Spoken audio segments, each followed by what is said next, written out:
Hi muckers, welcome back to my YouTube channel. I hope you're all doing very, very, very well. Okay, I'm wearing sunglasses and I look, not as put together as I normally do. And that's okay, we're all human. No, I'm not hungover. And I am considering bringing this diva in. But I am less than 24 hours post-op. I got eye surgery and let me tell you something. The diva... Can you see that? My camera is so overexposed. The diva is in a lot of pain. The diva is not doing well. I am completely swollen. Oh my god, my camera's overexposing it that it kind of makes me look like better than how I do. But it is really hard to open my eye. And I'm complete. Wow, I kind of look a lot better on camera than I do in person. I promise you, it's like this is completely swollen and it's really hard to open my eyes. So whenever I put my glasses on, I'm able to keep my eye relatively shut. I had to get eye surgery yesterday and I was going to take a couple days off. And I'm actually vlogging on my second channel during this time. It is called More Adam McIntyre right here. And it'll be linked down below. I'm vlogging over there. I'm basically starting Vlogmas already. But something has happened today where the big MrBeast interview obviously decided to drop during my time of rest and relaxation. So thank you so much for that one, Impaville. But the entire interview is like 2 hours, and I'm going to be completely honest with you. I want to get to this because I always want to hear the different opinions, the different perspectives. I think it's important for me to kind of give everyone's angle on this as soon as possible. And I like bringing you the news as soon as possible. This just dropped and I think it's important and I want to cover it. However, I'm going to be completely honest with you. I hate to disappoint. I do not think I could watch a screen for like 2.5 hours, which is what the interview is. Luckily, Drama Alert, of all people, has basically given 6 key points from the interview. And if people want me to watch the entire thing, maybe come like next week, I can watch the entire thing, but just not right now. I apologize. So we're going to watch these key points and talk about it. I've seen a lot of pushback on the interview with MrBeast and Impaville. A lot of people are saying that Impaville doesn't push back on Jimmy, MrBeast on a lot of things. And apparently it can be quite wishy-washy at times and just all around like not really getting to any points and kind of dancing around points. But these points that are detailed by Drama Alert are the ones that I see people talking about. So for once, I'm going to say thank you, Drama Alert, because you basically meant that I don't have to watch the entire thing as of right now. So let's get to this. Obviously, the first main point is that MrBeast is going to be allegedly suing DogPack404. We're going to get to the actual clip. That's the only clip out of all of this that I've watched so far. But he very much so says that he wants to sue DogPack. And this is something that I think a lot of us could have predicted for a very long time. Now, the question is whether or not he brings Rosanna into this as well. That is a completely different conversation. And I'm going to give you my take on that. I'm going to go point by point. We have like 5 points. We'll do a point. I'll talk about it. We'll do a point. We'll talk about it. But a lot of the DogPack stuff is not surprising to me. And if anything, it's kind of stuff that I've been saying behind the scenes to a lot of people that have been involved for quite some time, that they need to be a little bit careful when it comes to DogPack, and also that I could foresee this getting messy on the basis of DogPack. You will not be surprised how many, or you probably would be surprised how many people directly involved in this I've had conversations with behind the scenes saying, distance yourself a little bit from the chaos that's going on with DogPack, because it is going to come back and bite you in the ass. And ironically, a lot of people I had that conversation with told me that I was overreacting and stuff, and it happened. I'm someone who has covered a lot of stories online. I am in no way an expert, but I'm someone who can pick up on patterns, and I can pick up on people. And DogPack, to me, from the start, I got backlash for some of my first coverage of DogPack from, being a little bit iffy around him. And then whenever I started to figure out more things about him, I started getting even more iffy. And each time I would take the fall. Each time I would get backlash from people being like, whoa, can't believe this is your take on DogPack. But it's because I'm having conversations behind the scenes with people. I'm being told things behind the scenes. I'm experiencing things behind the scenes. I met DogPack myself. I formed an opinion very, very, very quickly on DogPack, and there's a lot of things that haven't really changed, in my opinion, with DogPack. Do I think that MrBeast will sue DogPack? Absolutely. Do I think that MrBeast will win the lawsuit? Absolutely. And I've been saying this behind the scenes, no joke, for a very long time. Do I agree with MrBeast suing? That's another question. But I'm just saying that I have anticipated for a very long time that DogPack is going to get sued. And you know what? I hate to say it. I'm going to probably regret saying this, but I'm so medicated up anyway that I don't give a fuck. I believe that DogPack is going to throw Rosanna Pansino under the bus. Rosanna girl, I love you so much. I believe that DogPack is going to get sued and he's going to throw you under the bus. I believe that DogPack has a lot of information on Rosanna, and he is going to use that to his advantage to get out of a lawsuit. In my opinion, I may be completely wrong in that, but from what I have picked up on DogPack, I believe that's how this is going to go. And you know what? Mark my words. Maybe I'm going to be right. Maybe I'm going to be wrong. I believe that DogPack has a lot of information on Rosanna from them being very close for a long time, whether that's in person or not. And I believe that when he is pressured with a lawsuit, he will be willing to hand over / give / have an opinion of Rosanna that will benefit MrBeast and get him out of trouble legally. I've thought it for a very long time. I believe he's been using Rosanna, and I believe that's the trajectory that this is going to go. And that makes me really sad because I do believe that Rosanna's intentions in this are good. You know, she has her own things with MrBeast. I believe the DogPack has came in and fucked it all up. And I believe that a lot of people are going to go down because of DogPack, starting with Rosanna Pansino. And again, I hate to say that. I like Rosanna. I do like Rosanna. She literally messaged me last night wishing me well about my eye surgery. I like Rosanna. I'm just saying that I believe that that is what DogPack is going to do. And I hope that DogPack is out of Rosanna's life. I hope that he is out of her life right now. I hope they've made that transition in whatever that is, because I know that they have been very, very, very close for a long time.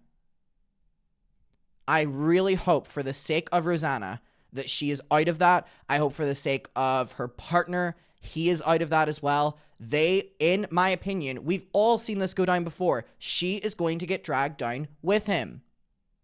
DogPack doesn't have much to give in a lawsuit. You sue for money. You sue for damages. You sue for whatever.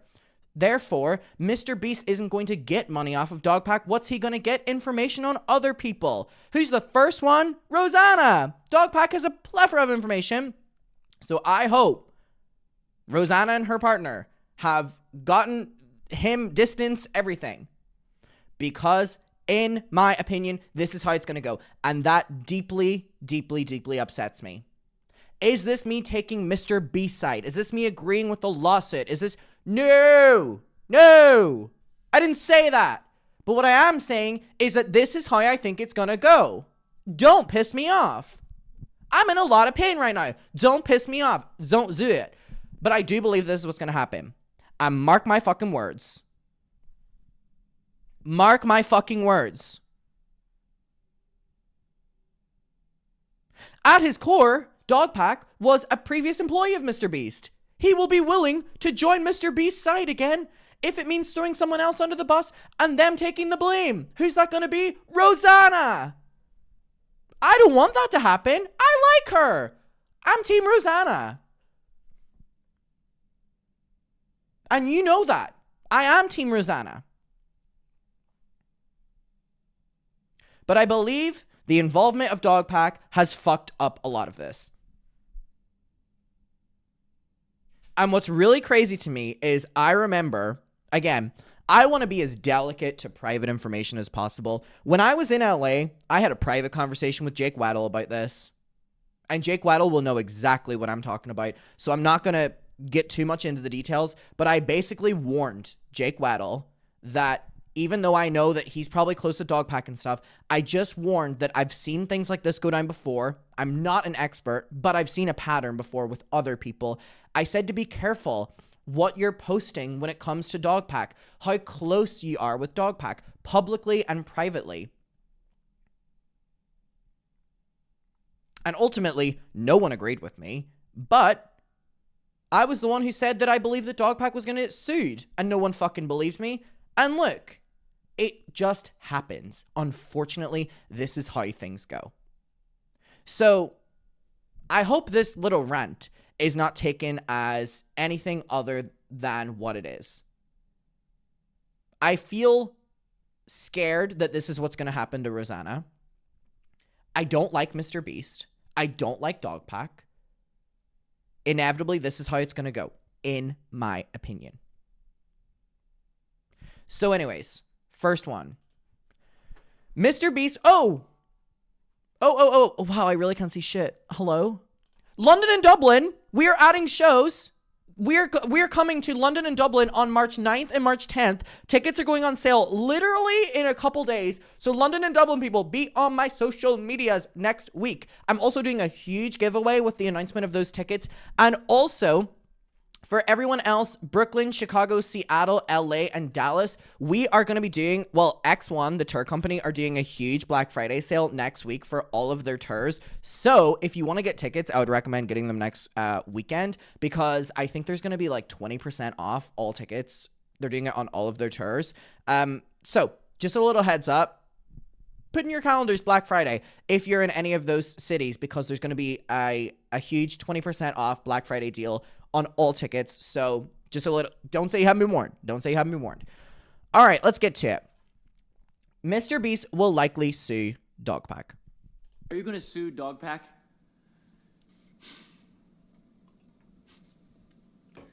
Well, did I just take a fucking screenshot? Damn, I really can't see shit right now. Oh, I can't see anything in this eye. And this is the eye I'm facing you with. Are you going to sue DogPack?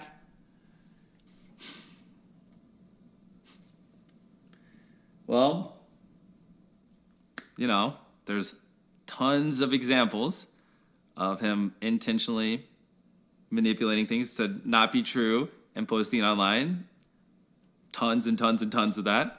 Sorry, I know me looking at the camera doesn't have the same effect when I have glasses on, but just pretend they're not on. Okay, so he makes reference to Soggy Cereal's video here, which is the creator that made the like pro MrBeast anti-DogPack video that we reacted to. It was very long.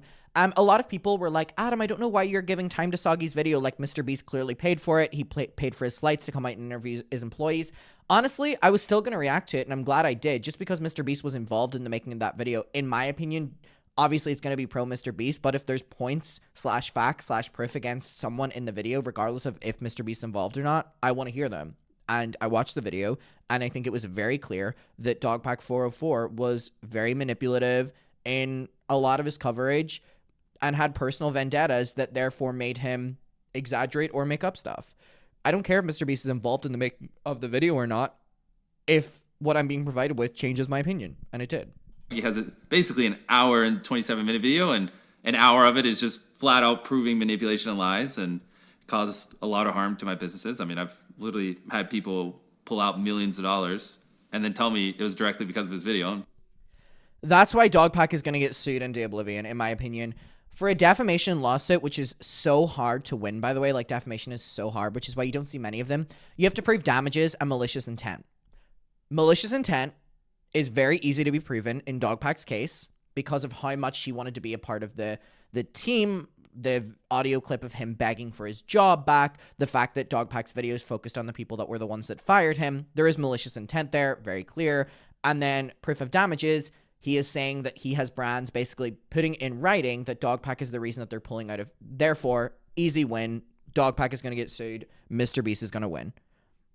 And obviously, unfortunately, there's a huge power dynamic here. But if we pull back the power dynamic with just what you need for a defamation case, if they are both on the same playing field, MrBeast would win.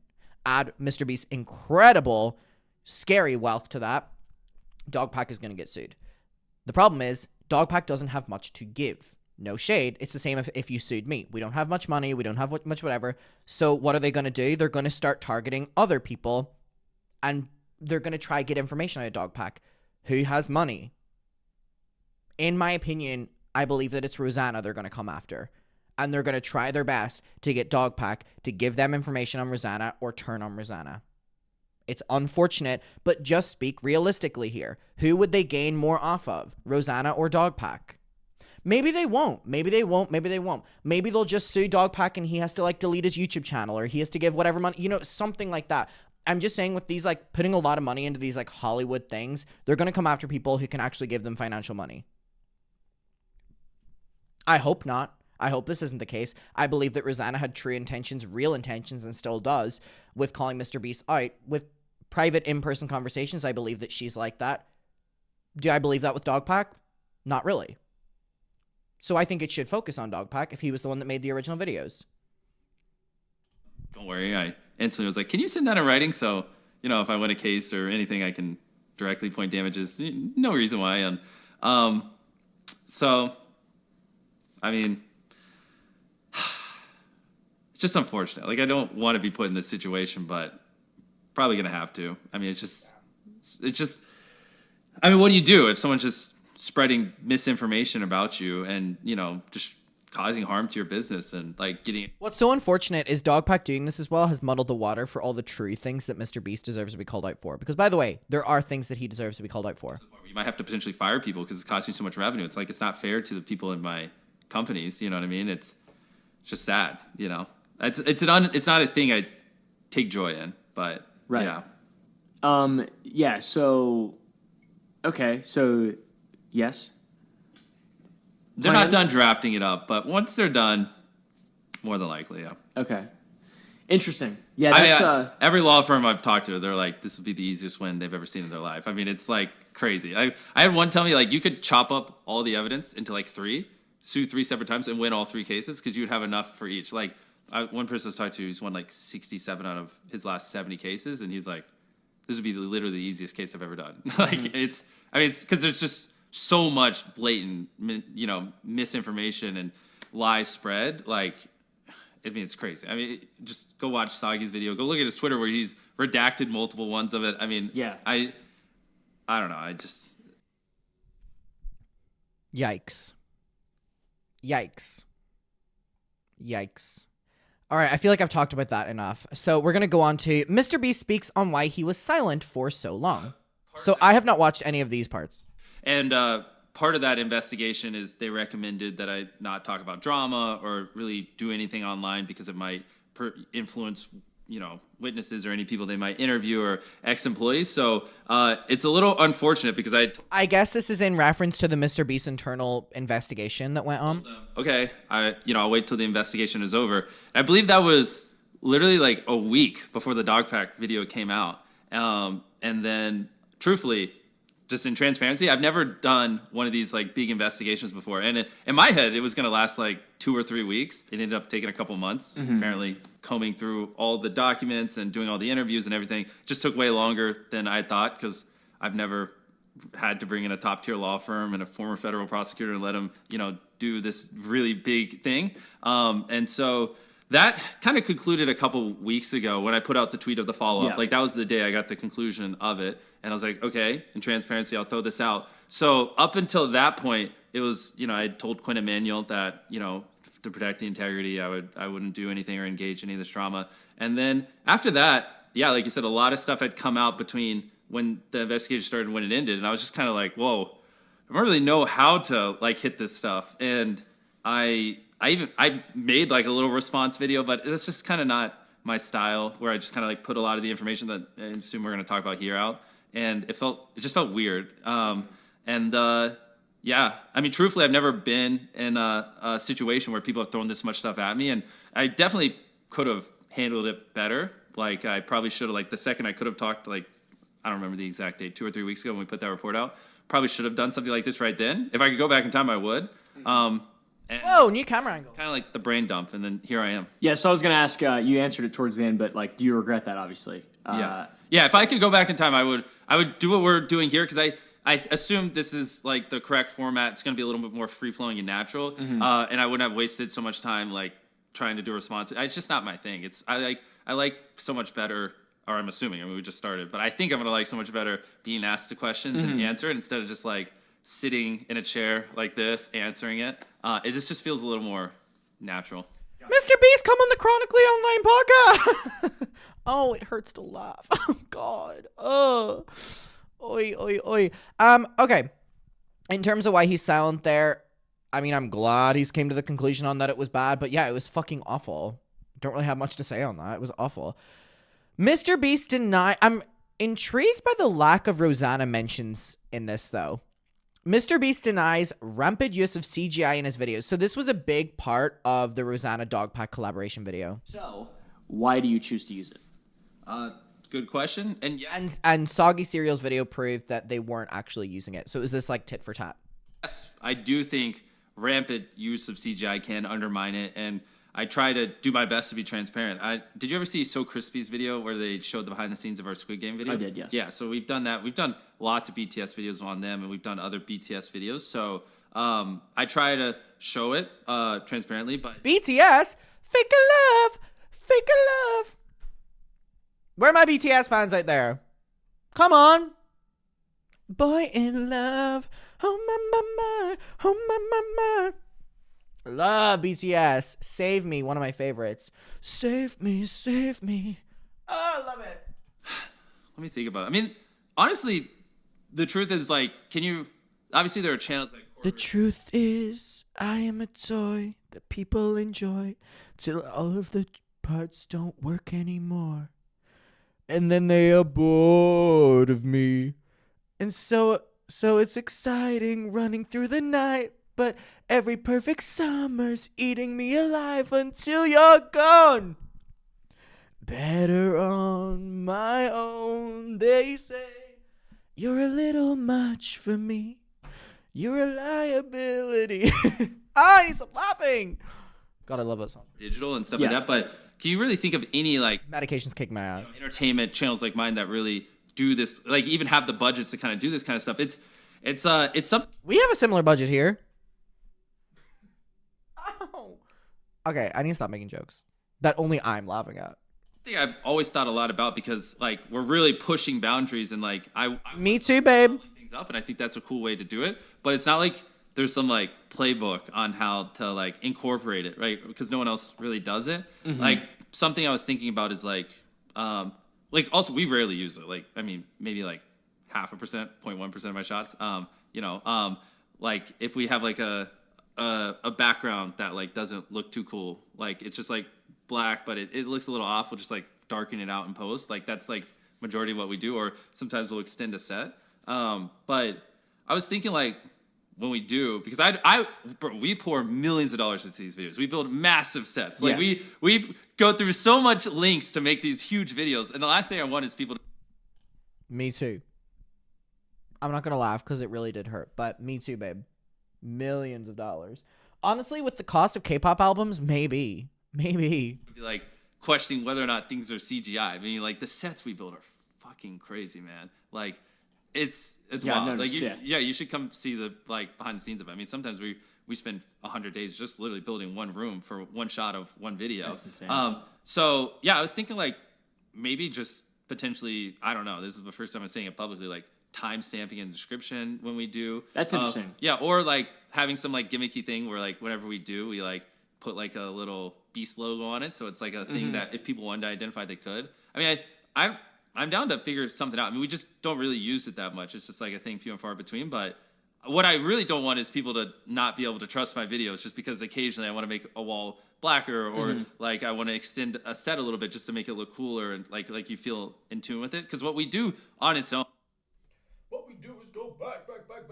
All right, okay, so I think this is interesting. So he's very clearly saying that he wants to be more transparent in his videos. Now, again, we have to keep in mind that this video is solely PR to, like, help the image of him. So let's take everything with a pinch of salt. Pinch of salt, shall we? Pinch of salt. Again, this literally could just all be lying to us. But it's important that he is focusing on this and, like, honing in on being real, being transparent. He's definitely talking to, like, me and you, the viewer here, rather than the actual interviewer. All right, MrBeast speaks on illegal lottery allegations, which is a big thing from DogPack's video as well. Was there any compliance, any steps taken to prevent this? What is your just perspective on that? Yes.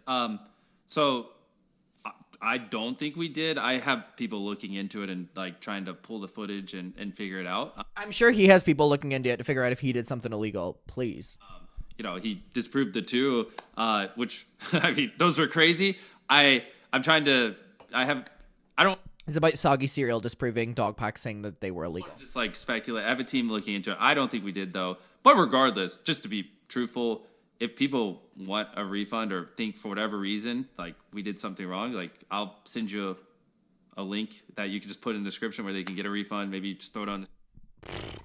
Where is that link? I'm gonna be requesting $1 million. But yeah, I mean, at the moment, that's all I really have to say. Maybe I could do a follow up in the future. I'm trying to, dig up all the footage from that live stream. This was like many years ago. Like this isn't like something I did 3 months ago. Yeah. Okay, and then two more clips. I think that's interesting that he's saying that he's having an investigation into the alleged illegal lottery. But he is kind of focusing on that. In DogPack's video, I think he said that MrBeast did 3 illegal lotteries, and Soggy Cereal proved that at least 2 of them weren't. Maybe one of them was intentional, unintentional, or whatever. So it's interesting that it was acknowledged without really addressed. I mean, it's showing that, the PR people are working hard to have every point hit, even if MrBeast is going to give an answer or whatever.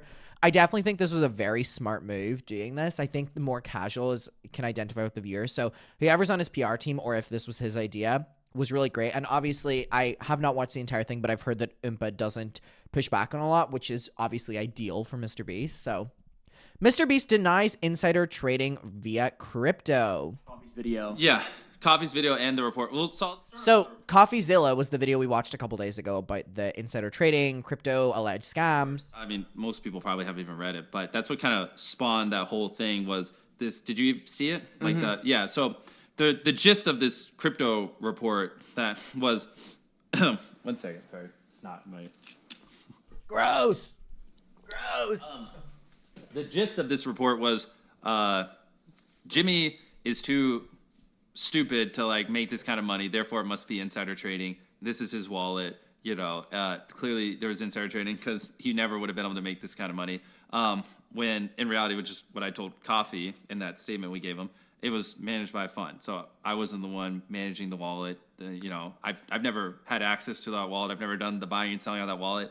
There's again, in Coffee's video, he kind of gives a different perspective on that. So at least now we're just hearing a different perspective on it. Again, professional who's written books on crypto and lived and breathes crypto every second of the day managing it. So most of the allegations there are just answered by I am too stupid to do that. That's why a fund was managing it. You know what I mean? Again, can't really say much on that. It's just him giving his take on it. So now we have both takes. Beautiful. Believe who you want. And me, for one, do not understand crypto, so all over my head. Yeah, I mean, like Coffee said, if he literally said this in a video. If you like Jimmy, then you're like, yeah, he has answers for everything, and just checks out. And if you don't like Jimmy, then you're gonna go, fair point. Obviously wrongdoing here, but yeah, I mean, the honest truth is I make videos. I'm running 7 businesses. I got a lot going on, and I invested in a crypto fund. They invested on my behalf, and I've never had access to that wallet. They're the one. So he's saying that people invest on his behalf, and CoffeeZilla's video was kind of saying that MrBeast invests and then publicly tweets support, so people will support it. Therefore, he is involved in it. Again, I do not understand crypto, so doing the buying and selling. I mean, there are thousands of transactions on there. I don't even have that kind of time. I'm sure you could probably even look at it and see days where I was maybe in solitary confinement or doing a video where I didn't even have access to a computer and there's trading. True. So for the conspiracy theorists that think I'm lying and using the fund as a cover up, I mean, there's got to be some way where you could just figure that out, or I was on a plane ride or something. But yeah, that's the honest transparency is, I was in a crypto fund and people thought I owned the wallet and it's called Wu-Tang Clan. Do you listen to Wu-Tang Clan? I have, yes. I don't. Yeah. So I feel like that's another indicator. Really? I wouldn't have named it Wu-Tang Clan. Yeah. I had to educate myself on what Wu-Tang Clan was. Okay, whatever. Crypto over my head. But we have this last MrBeast child slave labor proven false. Oh my God. So this is the last clip. Now, what's interesting about this insider trading is he's saying that he has very little involvement in it, but he did tweet support of the like specific crypto. I don't really understand, but he like tweeted support of crypto things and then would like pump and dump allegedly. Hate what that's called. So he is kind of not addressing that there. And then the final point, MrBeast child slave labor proven false. Company that is the gold standard that has been living and breathing this for the last 15 years is Tony's Overchain or Tony's Chocolonely. Have you heard of them? Yes. Yeah. Oh my god, I really want to get one of those chocolate bars. I mean, phenomenal. They are nuts about this stuff. Like they've done all the research. They live and breathe it, like on how to eliminate child labor, how to, you know, best support the farmers, how to everything you can think of, which I'm about to go in depth on. And so I was like, hey, I need to talk to these guys. These guys know what they're doing. And so I spent a lot of time with them, and we actually formed a joint partnership with where we sourced through Tony's Overchain with Feastables and Tony's Overchain when we were moving over there. And this has been a thing well before the controversy. Before anyone says, "Oh, it's only because of controversy," it was a thing before the controversy. And basically, 100% of Feastables cocoa is fair trade certified, which is expensive. It's basically the most expensive certification you can have on it, which for most chocolate companies would be enough. You'd get your cocoa fair trade certified, and then like, do you even know what fair trade certified means? Mm-hmm. Okay, do you think your viewers know? No. So if someone was like, you're unethical, and I just said, my beans are fair trade certified, my chocolate, 99% of people would be like, okay, good enough, that makes sense. So like, I could have just hid behind that, but I didn't think fair trade, I don't think that's enough. And so not only are 100% of Feastables beans fair trade certified, but 100% of them, we also pay a living income reference price. Have I mentioned any of this to you before? No. Okay, so 100 living income reference price, this is why it's hilarious how people are like claiming we unethically source our cocoa. And I'm ready to lay this out because everyone who said I use slave labor and I don't care, I hope you delete your videos because you were literally spreading severe disinformation. So for us, one of the main drivers of child labor in cocoa is poverty. Like they don't make enough money. So you can't just go to a farmer and say, don't use child labor. Because if they can't afford to pay a grown-up, then you're telling them, hey, go starve. You know, they have to make money. So one of the ways you can eliminate child labor is you have to pay a living income. So there's a thing called living income reference price where they look at, and tell me if I need to dumb it down or whatever, I don't know. But they look at inflation, the cost of bread, basically the cost of living in these areas in West Africa. And they say, hey, if a farmer sells you a metric ton of cocoa, they need to get paid blank to actually be able to live. If you're paying under that, it's just not reasonable for them to live, which then will mean for them to live, they're going to have to use child labor. So 100% of our beans, we pay a living income reference price. So if a farmer theoretically sold us a metric ton of cocoa for, I'll make up a number, $800, and the living income reference price is $1,000, we'll go, hey, we actually want to pay you $1,000 for that, a $200 premium on top of it to make sure you make enough money to live off of. And that's what we do for all our beans, which is like crazy. You know what I mean? But if we're doing this, you know, we don't want child labor on the farms. And so there's child labor mediation system, and there's a lot of stuff. And this is where Tony's has been great to work with.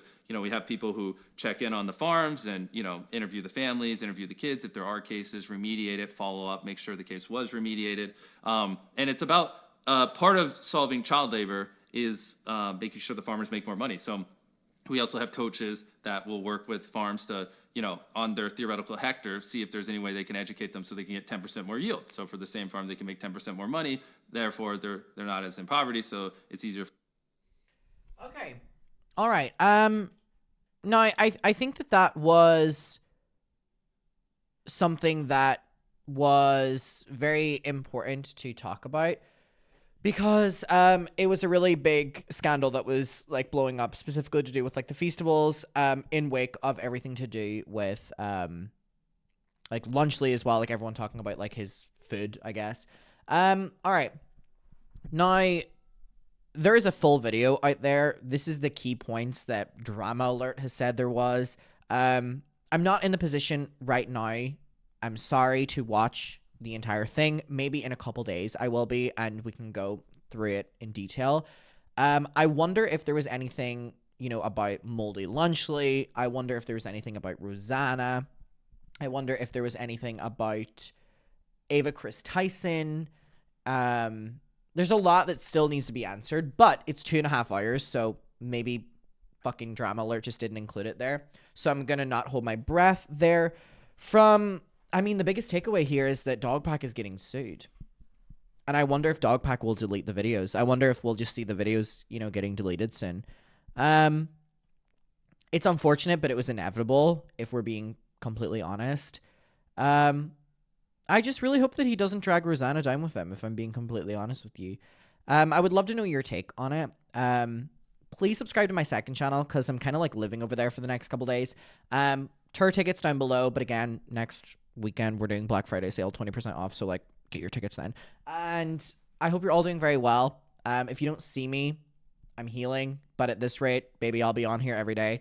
I appreciate you being here, and I can't wait to watch the entire thing, but for right now, I hope this suffices.